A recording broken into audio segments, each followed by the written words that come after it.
Jake Morrison had never been a man who lived in the past, but the past had a way of finding him in the quiet hours. It was 9:47 a.m. on a Saturday morning when Sarah Chen's call came through, and he was elbow-deep in engine grease, rebuilding the carburetor on his 1998 Harley Softail. The Texas heat was already oppressive, the kind that made the air shimmer above the asphalt. His ranch, 20 acres of scrubland outside Austin, was silent except for the occasional cry of a hawk circling overhead. He'd bought the place 5 years ago, after retiring from the Iron Brotherhood's active ride schedule, though he still kept his vest and his commitments. The garage smelled of oil and old leather, and the walls were lined with photographs. His daughter Lily, at age 7, grinning gap-toothed on her first bike. His Marine unit in Fallujah, the Brotherhood at a charity ride for foster kids. When his phone buzzed, he almost ignored it, but Sarah's name on the screen made him pause. She was a social worker in Dallas, someone he'd helped years back when her shelter needed protection from an abusive ex-husband stalking residents. He wiped his hands on a rag and answered, "Sarah, been a while." Her voice was tight, urgent, barely controlled. "Jake, I need your help. I'm sorry to call like this, but there's no one else. There's a girl, Emma Cartwright, 16 years old, and she's being forced into marriage today. In 2 hours, Millwood, Texas. Her mother signed consent. The groom is 34. Local police won't intervene. The groom's uncle is the sheriff. Jake, I tried everything. Child services can't move fast enough. The marriage license was approved yesterday. If someone doesn't stop this, she's going to be trapped." Jake felt the familiar cold wash over him, the same sensation he'd felt the day he'd learned about Lily. His daughter had been 17 when she disappeared with a man twice her age, a man who'd groomed her online for months. By the time Jake found her, it was too late.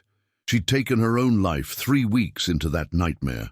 He'd made a promise at her grave, a promise that had shaped every decision since. No child would suffer if he had the power to stop it. "Give me the address," he said quietly. Sarah rattled off the location. A small chapel on the outskirts of Millwood, population 1-200, a town so small it barely registered on most maps. "Jake, they're not going to just let her go. The groom's family has money. They've locked this down tight." Jake was already walking toward his office, phone pressed to his ear. "They don't know who they're dealing with." He hung up and immediately started making calls. First was Marcus Bulldog Hayes, the current president of the Iron Brotherhood. "Bull, I need bodies, lots of them. Millwood, Texas, 2 hours. I'll explain on the way." Bull didn't hesitate. "How many?" Jake thought for a moment. "As many as we can get. This needs to send a message." Next was Rita Alvarez, a lawyer who'd worked with the Brotherhood on legal cases. "Rita, I need you to contact the state AG's office and the FBI. Forced marriage of a minor, potential trafficking, Millwood, Texas. Sheriff's office is complicit." Rita's voice sharpened. "I'm on it, Jake, be careful. If local law is dirty, this could get ugly." He called 8 more people. Bikers, former military, people who understood that sometimes justice required more than paperwork. Within 30 minutes, riders from Austin, San Antonio, Houston, and Corpus Christi were gearing up. Jake strapped on his vest, worn black leather with the Iron Brotherhood patch, a shield emblazoned with the words, "Protect the Innocent," and pulled his helmet from the shelf. His Harley roared to life, the deep rumble echoing across the ranch. As he rolled down the driveway, he caught his reflection in the side mirror, a man of 53, grey, threading through his beard, lines carved deep around his eyes. He looked like what he was, someone who'd seen too much and refused to look away. The ride to Millwood would take 90 minutes. He pushed the throttle forward, the wind tearing at his jacket, and didn't look back. Behind him, across 4 cities, the Iron Brotherhood was mobilizing. Messages flew through encrypted group chats. Engines fired up. Men and women who'd sworn oaths to protect those who couldn't protect themselves were dropping everything and heading toward a town most had never heard of. By the time Jake hit the highway, there were 40 bikes behind him. By the time he crossed into Millwood County, the convoy had swelled to 90. They picked up stragglers at gas stations, truck stops, and roadside diners. Word had spread through the veteran and biker networks like wildfire. A 16-year-old girl was being forced into marriage. The system had failed. The Iron Brotherhood was riding. At 11:32 a.m., Jake pulled off Highway 77 and onto the dirt road leading to the chapel. He could see the building in the distance, white paint peeling, surrounded by pickup trucks and a few sedans. He raised his fist, the signal to slow. The roar of 150 motorcycles dropped to a low, ominous idle. Jake pulled out his phone and texted Sarah, "We're here. Stay close to your phone." Then he kicked his bike back into gear and led the convoy toward the chapel, a rolling wall of steel and resolve, ready to keep a promise made years ago in a cemetery under a grey sky. The chapel doors had been propped open to let in the breeze, a mistake Marcus Holden would regret. Inside, the ceremony was running behind schedule. Emma had locked herself in the small bathroom adjoining the pastor's office for 20 minutes, refusing to come out until her mother threatened to call the whole thing off and leave her on the street. When Emma finally emerged, her eyes were red-rimmed, her hands shaking so badly she couldn't hold the bouquet. Her mother, Linda Cartwright, a gaunt woman of 42 with desperation etched into every line of her face, gripped her daughter's arm tightly. "You're doing this for us, Emma. For our family. Marcus is going to take care of us. You'll see." Emma didn't respond. She'd learned months ago that words didn't matter anymore. Her mother had made up her mind the day Marcus offered to pay off their debts, medical bills, car payments, rent arrears, in exchange for Emma's hand. "It's not slavery," her mother had insisted. "It's marriage. People do this all the time." Pastor Glenn, a soft-spoken man in his 60s who ran the chapel as a side business, had agreed to perform the ceremony for $500 cash, no questions asked.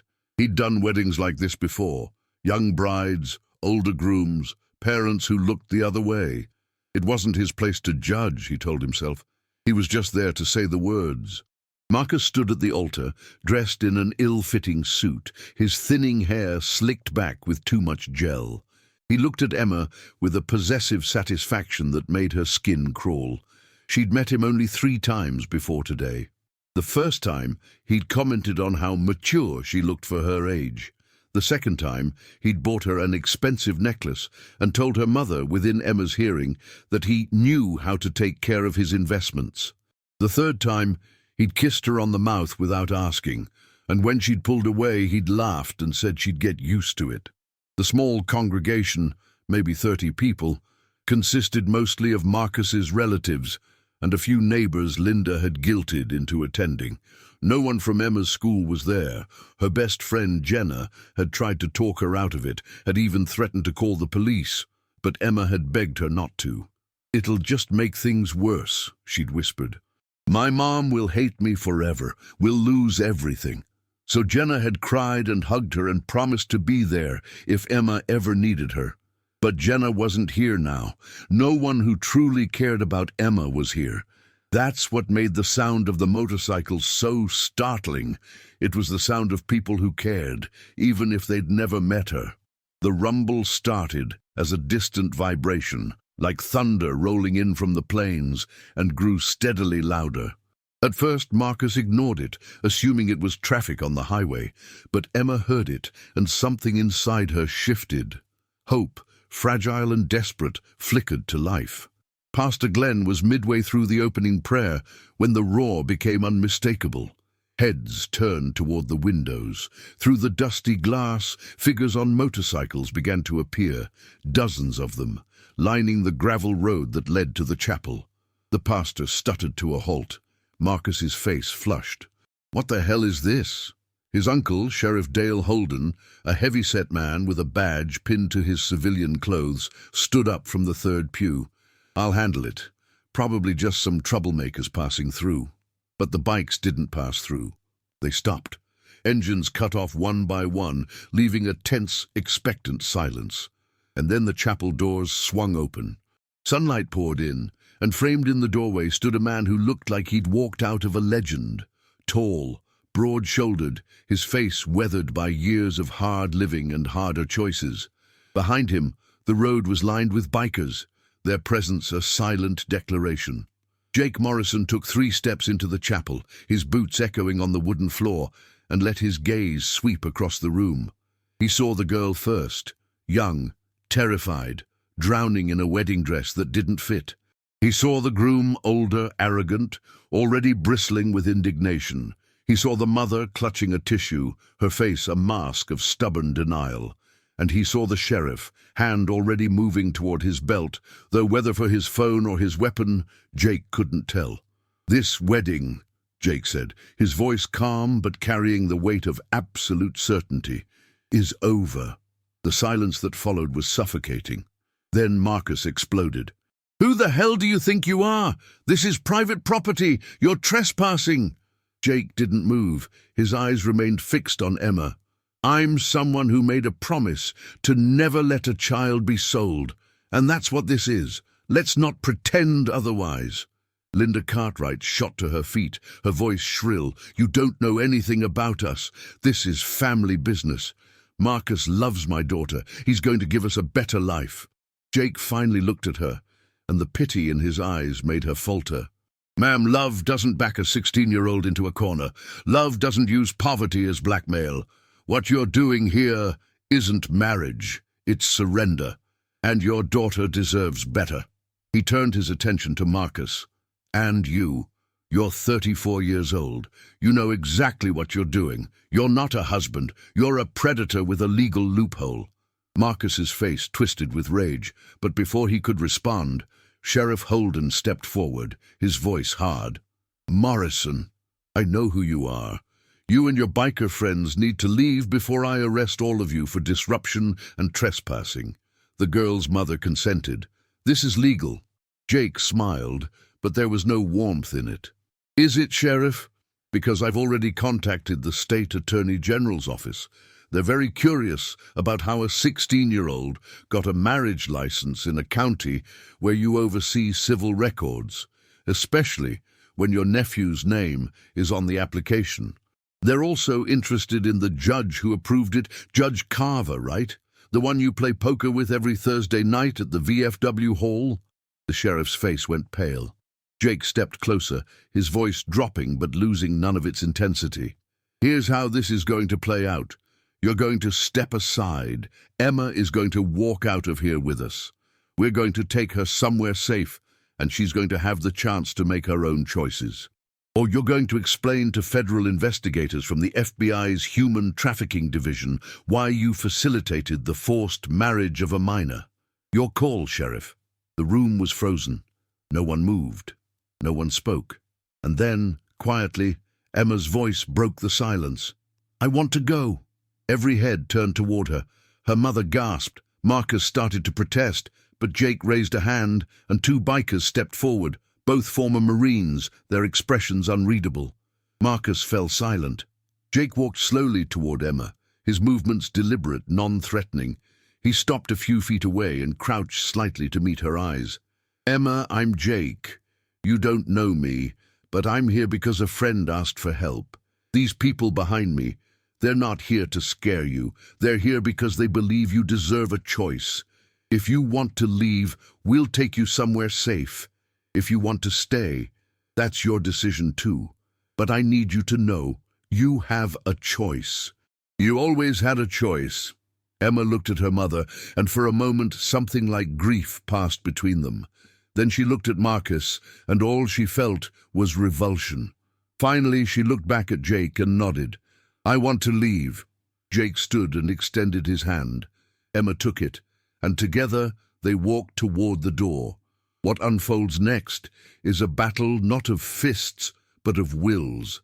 A town forced to choose between complicity and courage. Don't go anywhere. Location, Millwood Chapel, 12:17 p.m. The walk from the altar to the chapel doors was only 30 feet, but to Emma it felt like crossing an ocean. Every step echoed in the suffocating silence. Her mother's sobs filled the space behind her, ragged and accusatory, but Emma didn't turn around. She couldn't. If she looked back, she'd see the woman who'd chosen desperation over her daughter's future, and Emma wasn't ready to forgive that. Not yet. Maybe not ever. Jake's hand was steady in hers, calloused, warm, the grip of someone who'd pulled people out of darkness before. She focused on that touch, on the sound of his boots hitting the floor in rhythm with hers, and on the wall of bikers waiting just beyond the doorway. Strangers, every single one of them, and yet they'd come. For her, a girl they'd never met. That realization hit her like a wave, and tears began to stream down her face. Not tears of fear this time, but something else. Relief. Gratitude. The first fragile stirrings of hope. Marcus's voice shattered the silence. "You can't just take her. Linda, do something. Sheriff, arrest them." But Sheriff Holden remained frozen, his face ashen. Jake had played his hand perfectly. The threat of federal investigation wasn't a bluff, and the sheriff knew it. His career, his reputation, maybe even his freedom hung in the balance. He said nothing. Linda Cartwright lurched forward, her hands outstretched. "Emma, please. You don't understand. We'll lose everything. The house, the car. Marcus was going to help us. Don't do this to me." Emma stopped. Jake felt her hesitate, and he squeezed her hand gently, but didn't pull her forward. "It's your choice," he murmured. Emma turned, just enough to see her mother's face. "Mum," she said quietly, her voice trembling but clear, "you were supposed to protect me. That's what mothers do. But you sold me. You told yourself it was love, or help, or survival. But you sold me, and I'll never forgive you for that." Linda's face crumpled, but Emma had already turned away. They reached the doorway, and sunlight flooded over them. The heat was immediate and overwhelming, but Emma didn't care. She stepped outside, and the bikers parted like an honor guard, forming two lines that stretched down the gravel road. Some nodded at her. Others smiled. A woman with silver-streaked hair and kind eyes stepped forward and draped a leather jacket over Emma's shoulders. "Hey, kid, I'm Cass. You're safe now. We've got you." Emma looked at her, then at the sea of faces. Men and women of all ages, all backgrounds, united by a single purpose. Her voice came out in a whisper. "Why? You don't even know me." Cass smiled. "We know enough. We know you needed help. That's all that matters." Jake led Emma toward a white van parked near the road. Inside, Sarah Chen was waiting, a blanket and a bottle of water in her hands. "Emma, I'm Sarah. I'm a social worker. I'm going to take you somewhere safe, a shelter where you can stay while we figure out the next steps. You're not going back to that house, not unless you choose to, understood?" Emma nodded, climbing into the van. As the door closed, she looked out the window at the bikers, at Jake standing tall with his arms crossed, at the chapel where her mother and Marcus still stood in the doorway, helpless and furious. Marcus finally snapped. He shoved past the sheriff and stormed toward the bikers, his face purple with rage. "You think you're heroes? You're nothing but thugs. I'll sue every one of you. I'll have you arrested. You can't just—" Bull Hayes stepped forward, his 6'5" frame dwarfing Marcus. He didn't say a word. He simply stood there, arms folded, staring down at the smaller man with an expression that promised consequences if Marcus took one more step. Marcus faltered, his bravado evaporating. He looked around for support, but his relatives had already begun retreating toward their cars. No one wanted to be associated with what had just happened. The optics were too damning. A grown man trying to marry a teenager, stopped by a convoy of bikers. It was the kind of story that would haunt Millwood for years. Sheriff Holden approached Jake cautiously. "You've made your point, Morrison. Now get out of my town." Jake met his eyes. "Gladly. But know this, Sheriff. We'll be watching. If anything happens to that girl, if her mother tries to force her back, if Marcus comes anywhere near her, we'll be back. And next time, we won't stop at the chapel doors." He turned and walked toward his bike. As the Iron Brotherhood began to mount up, the roar of engines filled the air once more. Emma watched from the van as the bikers formed up, a disciplined convoy, and rolled out in formation. They didn't speed. They didn't showboat. They simply left, their departure as powerful as their arrival. Sarah started the van and began the drive toward Dallas, where the shelter was located. Emma sat in the back seat, wrapped in Cass's jacket, staring at the Texas landscape blurring past. For the first time in months, she allowed herself to breathe, really breathe. The suffocating weight of inevitability was gone. She didn't know what came next, where she'd live, how she'd finish school, whether she'd ever speak to her mother again. But she knew one thing with absolute certainty. She was free. The phone in Sarah's cup holder buzzed with a text from Jake. "She okay?" Sarah glanced at Emma in the rearview mirror and smiled. "She's going to be." She typed back, "More than okay. Thank you, Jake. You saved her life." Jake read the message as he cruised down the highway, the wind tearing at his jacket. He didn't respond. He didn't need to.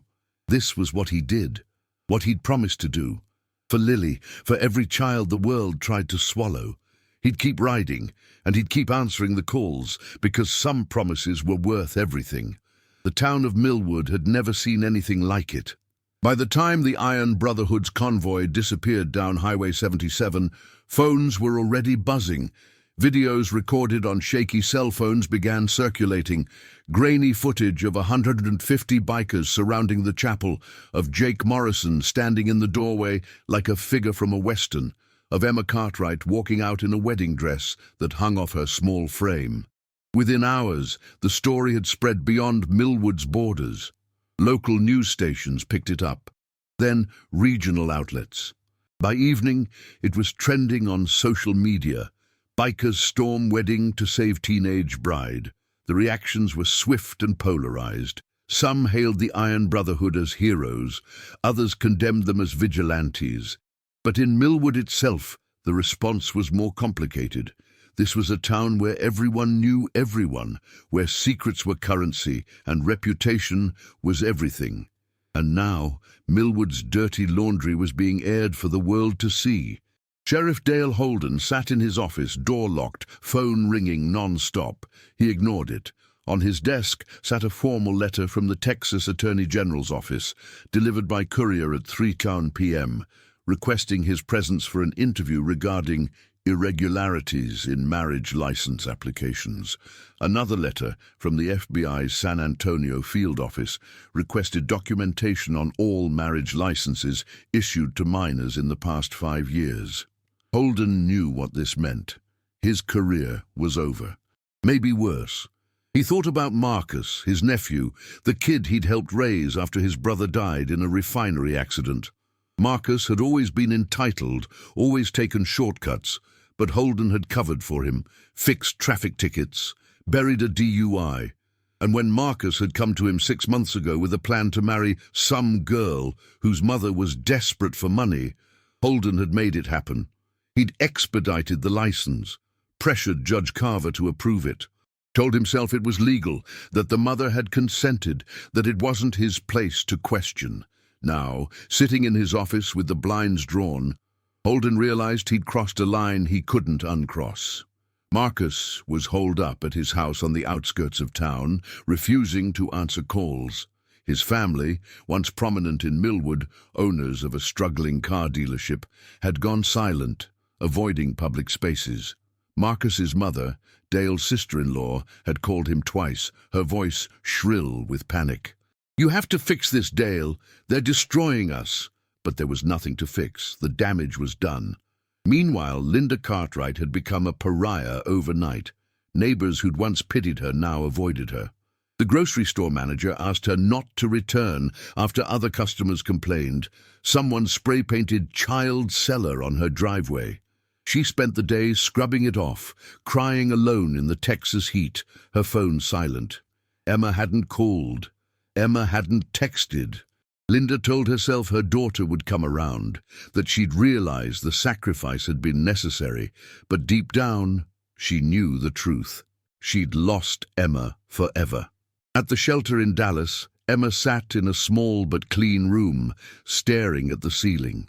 Sarah had stayed with her for the first few hours, explaining the process.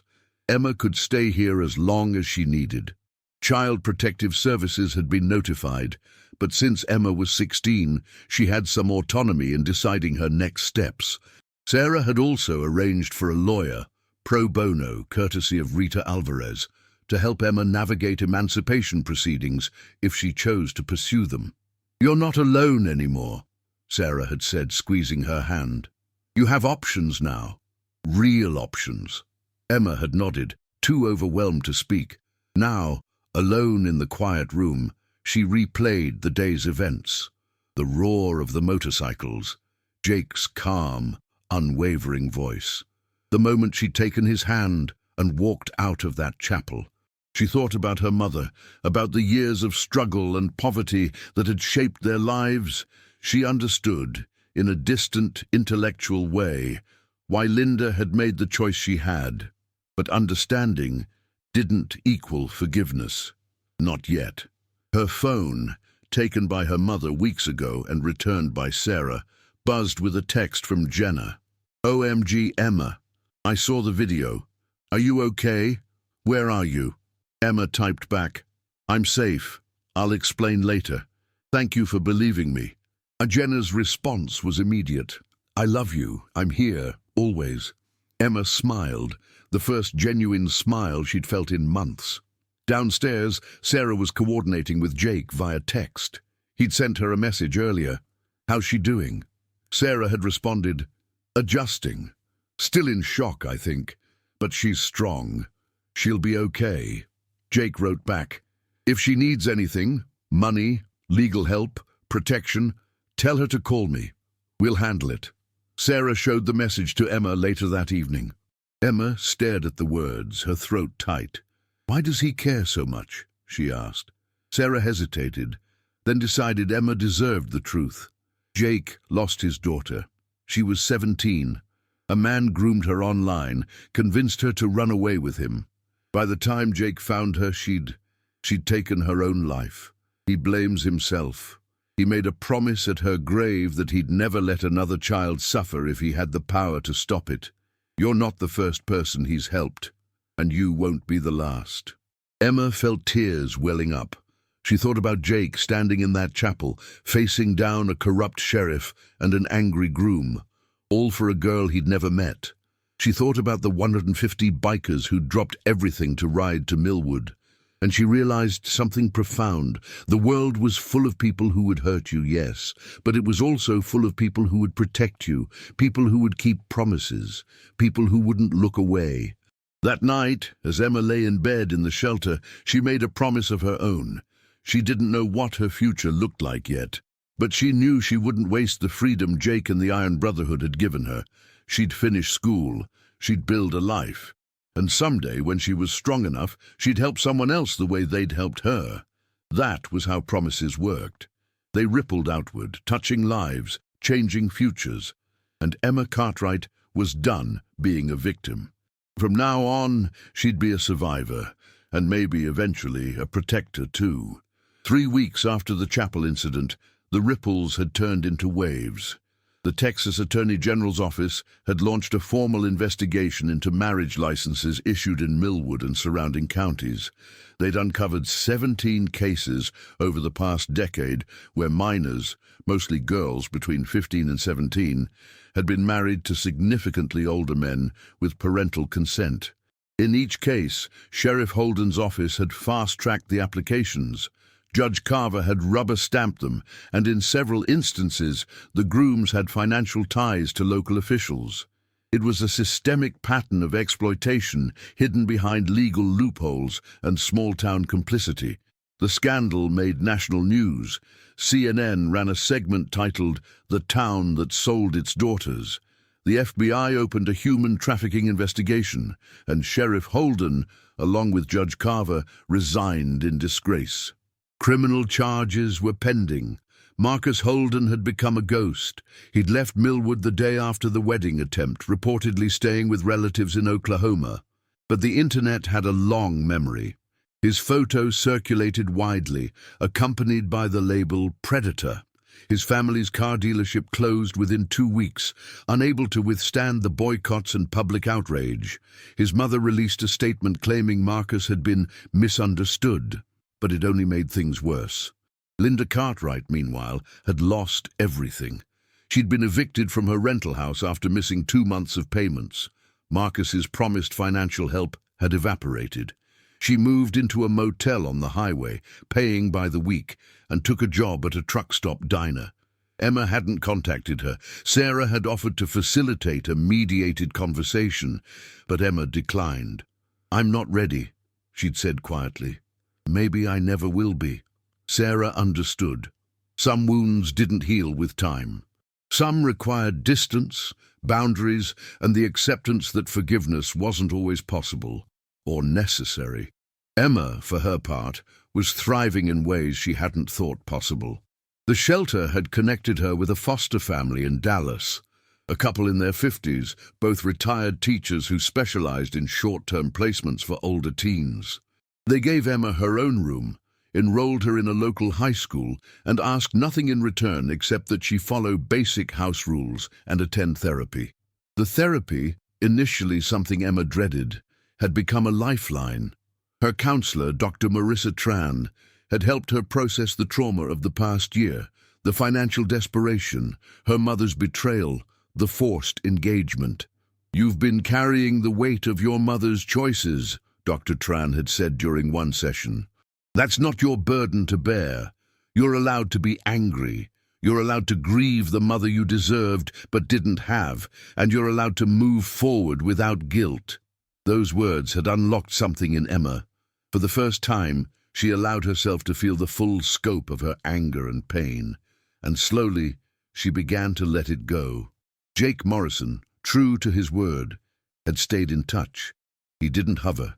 He understood Emma needed space, but he checked in regularly via text. Simple messages. "How's school? Need anything? Proud of you, kid."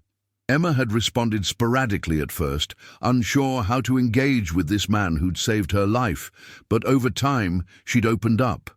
She told him about her foster family, about her classes, about her plans to study social work in college. "I want to help kids like me," she'd written. Jake's response had been immediate. "You already are.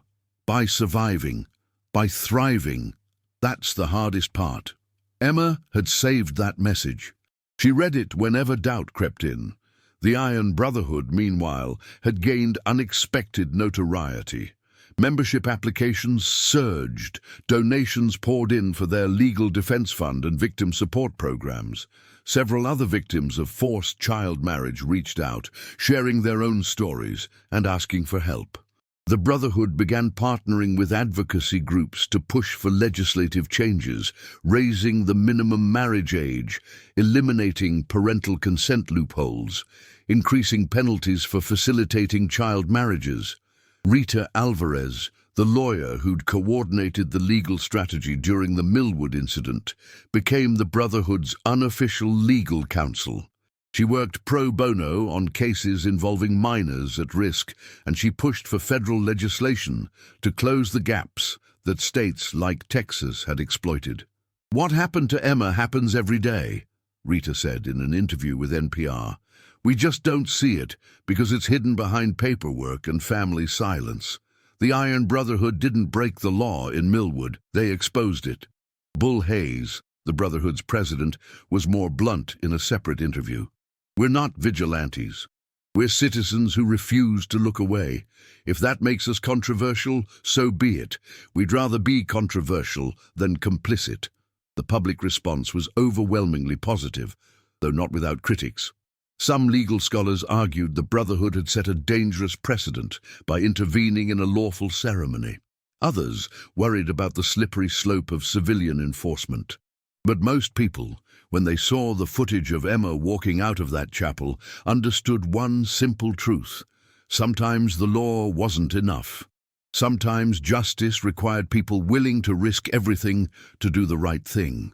By late July, Emma had settled into her new life. She'd made friends at school, joined the debate team, and started volunteering at a youth advocacy center on weekends. She still had nightmares sometimes, dreams where she was back in the chapel, trapped in that wedding dress, unable to move. But they came less frequently now. And when they did, she'd wake up, look around her room, and remind herself she was free. One evening, as Emma sat on the porch of her foster home, her phone buzzed with a message from Jake. "Something I want to send you. Can I have your address?" Emma hesitated, then sent it. 3 days later, a package arrived. Inside was a leather journal, its cover embossed with the Iron Brotherhood's shield, and a handwritten note from Jake. "Emma, promises are powerful things. They shape who we become. Write yours down, hold yourself accountable, and know that you're never alone. Jake." Emma opened the journal and stared at the blank first page. After a long moment, she picked up a pen and wrote, "I promise to never let fear decide my future. I promise to help others the way I was helped. I promise to remember that I am enough." She closed the journal and smiled. The promise had been made. Now came the keeping. If this story has moved you, please hit the like button. Stories like Emma's need to be told, and your support helps them reach others who might need to hear them. Jake Morrison didn't talk about his daughter often. Most people in the Iron Brotherhood knew the basics, that he'd lost Lily, that her death had driven him to his work, but few knew the full story. It was a wound too deep for casual conversation, a grief too raw for public consumption. But on a quiet evening in late August, sitting on the porch of his ranch with Bull Hayes and a bottle of whiskey between them, Jake finally told the story. Bull had earned it. He'd ridden beside Jake for 15 years, had trusted him without question during the Millwood operation, and had never pressed for details. But tonight, with the Texas stars blazing overhead and the cicadas singing their relentless chorus, Jake needed to speak, needed someone to bear witness. "Lily was 17, Jake began, his voice low. "Smart as hell, wanted to be a veterinarian. She loved animals. We had 3 dogs, 2 cats, and a horse she'd rescued from a bad situation. She was kind. Too kind, maybe. That's what made her vulnerable." He paused, swirling the whiskey in his glass. "There was a guy, online, some gaming forum. He was 28, but he told her he was 19. They talked for months. He groomed her, made her feel special, understood, told her I was controlling, that I didn't appreciate her. Classic predator playbook. I didn't know. I thought she was just spending a lot of time on her computer, normal teenage stuff. By the time I realized something was wrong, she was already planning to leave."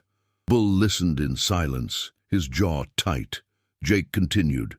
"She ran away one night, left a note saying she was going to stay with a friend. I knew immediately it was a lie. I called the police, filed a missing persons report, but they treated it like a runaway case, low priority. Said she'd probably come home in a few days." "I didn't wait," Jake said, his voice hardening. "I started digging, found her online accounts, traced the messages. The guy's name was Derek Pullman. He lived in New Mexico. I drove there, 18 hours straight, and found his apartment. But Lily wasn't there. A neighbor said they'd seen a young girl with him a few days earlier, said they'd left in a hurry. I tracked them to a motel outside Santa Fe. When I got there, the police were already there. She'd taken her own life. Overdose. The note she left said she couldn't live with the shame of what she'd done, of the lies she'd believed. She blamed herself, not him, herself." Jake's voice broke. He took a long drink. "Derek Pullman got 18 months for contributing to the delinquency of a minor. 18 months. For destroying my daughter's life, for driving her to kill herself. The system failed her. I failed her. And I promised at her grave that I'd never let it happen again, not if I could help it." Bull was quiet for a long moment. Then he said, "You didn't fail her, Jake. The system did. The predator did. You loved her. That's all a father can do." Jake shook his head. "Love wasn't enough. Action was, and I didn't take it fast enough." He looked at Bull, his eyes haunted. "That's why I do this. Every kid I help, it's for Lily. It doesn't bring her back. It doesn't erase the guilt. But it means her death wasn't for nothing. It means something good came from all that pain." Bull raised his glass. "To Lily, and to every kid you've saved since." Jake clinked his glass against Bull's. "To Lily." They drank in silence. The story hung in the air between them, heavy and sacred. Bull understood now why Jake rode so hard, why he answered every call without hesitation, why he'd faced down sheriffs and predators and systems that protected the wrong people. It wasn't heroism, it was penance, and it was love. The next morning, Jake received an email from Emma. The subject line read, "Thank you." He opened it and found a short message. "Jake, I know I've said thank you before, but I don't think I've said it right. You didn't just save me from a bad situation. You gave me my life back. You showed me that there are people in the world who will fight for others, even strangers.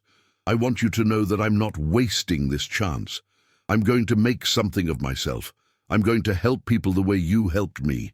And I'm going to remember your daughter, even though I never met her. Because of her, you became the person who saved me. That matters. She matters. Thank you for keeping your promise. Emma." Jake read the email 3 times. Then he closed his laptop, walked out to the garage, and stared at the photograph of Lily on the wall. Her gap-toothed smile, her eyes bright with hope. "I'm keeping." Emma didn't attend the sentencing. She'd seen enough. She'd stood on those courthouse steps and watched justice begin to unfold, and that was enough for her. Instead, she spent that day at Mrs. Brennan's house, studying for her spring semester finals and writing in her journal. But Cole was there. So were Reaper, Forge, and Eleanor. They sat in the back row of the courtroom as the judge delivered the sentence. "Mr. Fenton," Judge Catherine Morrison said, her voice steady and cold, "you exploited your position of power to prey on vulnerable families. You used their desperation as leverage to satisfy your own desires. You showed no remorse, no recognition of the harm you caused. This court finds your actions to be among the most egregious examples of coercion and exploitation I have encountered in my 20 years on the bench." Douglas stared straight ahead, his jaw clenched. "The court sentences you to 18 years in the Montana State Prison with no possibility of parole for the first 12 years. Additionally, all assets acquired through fraudulent means will be seized and redistributed to your victims as restitution." The gavel came down. Douglas was led away in handcuffs. He didn't look back. Outside the courthouse, reporters swarmed. Cole pushed through them without comment, but Laura Chen caught up to him at the parking lot. "Mr. Mercer, do you have anything to say about the verdict?" Cole stopped and turned. "Justice was served. That's all that matters. Do you regret how you handled things that day at the church?" Cole shook his head. "Not for a second." "What's next for the Iron Vow?" Cole looked at her for a long moment. "We keep riding, we keep watching, and if someone needs help, we'll be there." He walked to his motorcycle, swung his leg over, and fired the engine. The other riders followed suit, and within moments the parking lot was filled with the rumble of engines. They rode out in formation, heading home beneath a grey winter sky. 3 months later, spring arrived in Montana. The snow melted, the fields turned green, and life resumed its rhythm.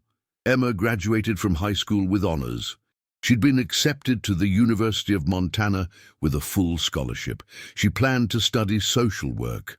On the day of her graduation, Mrs. Brennan threw a small party at her house.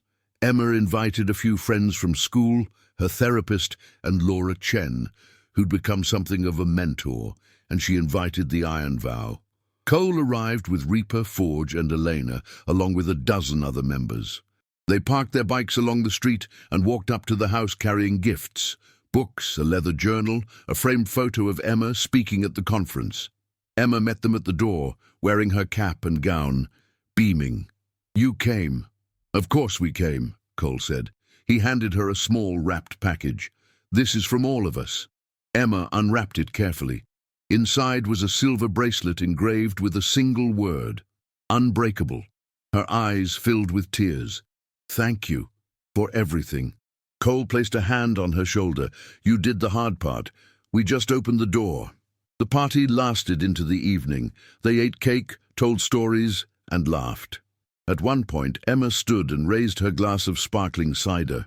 "I want to say something," she said. The room quieted. "A year ago, I thought my life was over.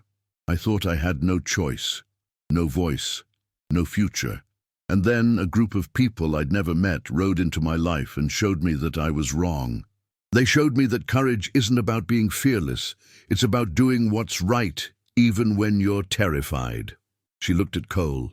You kept a promise you made to someone you cared about, and in doing so, you saved my life. I don't know how to thank you for that, but I can promise you this. I will spend the rest of my life paying it forward. I will use my voice to help others find theirs, and I will never forget what you did. Cole nodded, his expression unreadable. That's all we ever wanted. Emma raised her glass higher, to the iron vow, to promises kept, to courage, and to the belief that we can change the world, one person at a time. Everyone raised their glasses. To the iron vow. They drank, and the room filled with warmth and light. Later that night, after the guests had left and the house was quiet, Emma stood on the porch with Mrs. Brennan. The stars were bright overhead, and the air smelled of pine and fresh earth. You're going to do great things, Mrs. Brennan said softly. Emma smiled. I'm going to try. That's all anyone can do. Emma looked out at the street, where the motorcycles had been parked hours earlier. Do you think they know how much they change things? Mrs. Brennan nodded. I think they do, but I also think they don't do it for recognition. They do it because it's right. Emma was quiet for a moment. Then she said, I want to be like them. You already are, Mrs. Brennan said. You already are. 2 years later, Emma sat in a small office at the University of Montana, surrounded by case files and textbooks. She was working on her thesis, a study of coercion and forced marriage in rural communities. It was hard work, emotionally draining, but she felt called to it. Her phone buzzed, a text from an unknown number. Hi, Emma. My name is Rachel. I read your essay. I'm in a situation like yours. I don't know what to do. Can you help? Emma stared at the message for a long moment. Then she typed back, Yes. Tell me what's happening. Over the next hour, Rachel told her story. She was 17, living in a small town in Idaho. Her family had arranged for her to marry a man twice her age to settle a debt. The wedding was in 2 weeks. She was terrified. Emma asked questions, took notes, and then made a call. Cole, it's Emma. I need your help. Cole answered immediately. What's going on? Emma explained the situation. When she finished, there was silence on the other end. Then Cole spoke, his voice calm and steady. Send me the details. We'll handle it. Thank you, Emma said. You don't have to thank me, Cole replied. This is what we do. 2 weeks later, on a Saturday afternoon in Idaho, a wedding was scheduled to take place at a small chapel outside Boise. The guests arrived. The groom waited at the altar. And then, just as the ceremony was about to begin, the sound of motorcycle engines filled the air. 163 bikers rolled up to the chapel. They parked in formation, dismounted, and walked to the entrance. Cole Mercer led the way, flanked by Reaper, Forge, and Elena. Behind them came members from chapters across 5 states, men and women who'd heard the call and answered without hesitation. The doors opened. Cole stepped inside. This wedding is over. The groom turned pale. The guests froze. And in the back row, a 17-year-old girl named Rachel stood up, pulled off her veil, and walked toward the bikers. She didn't look back. Within an hour, Rachel was on her way to a safe house in Boise, where advocates were waiting to help her. The wedding was cancelled. The groom and Rachel's parents were left to explain to a very interested sheriff why they'd thought this was acceptable. The story made national news. Again. The Iron Vow was back in the headlines. Again. And once more the debate raged. Were they heroes or vigilantes? But the bikers didn't care about the debate. They cared about the girls, about the ones who had no voice, no choice, no way out. They cared about keeping promises, about standing up when others wouldn't, about doing what was right, even when it was hard. Emma graduated with her master's degree in social work. She took a job with a non-profit that specialized in helping victims of coercion and trafficking. She traveled the country, speaking at schools and conferences, training advocates and connecting with survivors. And whenever she encountered a situation that required more than words, a girl in danger, a family trapped, a wedding that shouldn't happen, she made a phone call. And the Iron Vow answered. Over the next decade, they stopped 17 forced marriages. They helped dozens of families escape predatory lending schemes. They connected victims with legal resources, shelters, and counseling services. They didn't ask for recognition. They didn't seek media attention. They just did the work. Emma became a leading voice in the fight against forced marriage in the United States. She wrote a book titled Unbreakable, One Girl's Story of Survival and the Bikers Who Saved Her Life. It became a bestseller. She used the proceeds to establish a foundation that provided emergency assistance to girls in crisis. On the 10th anniversary of the day the Iron Vow rode into First Light Church, Emma organized a gathering in Billings. She invited everyone who'd been part of the journey, the bikers, the advocates, the survivors. Over 300 people attended. Cole stood at the front of the room, uncomfortable with the attention but unable to refuse Emma's request to speak. He looked out at the crowd, at the faces of people who'd found their courage, who'd learned to fight back, who'd refused to accept injustice as inevitable. 10 years ago, Cole began, I got a phone call from someone I respected. She asked me to keep a promise I'd made years earlier. I didn't know what would happen when I answered that call. I didn't know it would lead to this. He gestured to the room, but I'm glad it did. Because what we've learned is that change doesn't happen because of one person. It happens because people choose to stand together. It happens because we refuse to look away when someone needs help. It happens because we believe that keeping promises matters. He looked at Emma, who sat in the front row with tears streaming down her face. Emma once told me that we gave her back her life. But the truth is, she gave us something too. She reminded us why we ride. She reminded us that courage is contagious, and she showed us that one person's voice can change the world. The room erupted in applause. Emma stood and walked to the front. Cole stepped aside and Emma took the microphone. Courage isn't something you're born with, she said. It's something you learn. I learned it from a man who kept a promise, from a group of people who rode across the state to stop a wrong thing from happening, from survivors who shared their stories even when it hurt, from advocates who never gave up.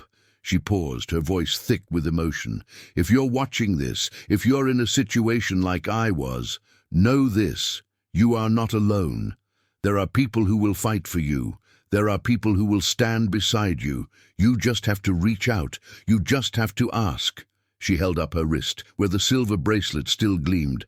Unbreakable. That's what they told me I was. And now I'm telling you, you are too. The room stood as one. The applause was deafening. And in that moment, Emma knew that the legacy wasn't about one dramatic day or one group of bikers. It was about the ripple effect. The way one act of courage inspired another and another until the world shifted just a little bit closer to justice. Outside, as the sun set over the mountains, the Iron Vow mounted their bikes. They'd ridden in from across the country for this gathering, and now it was time to head home.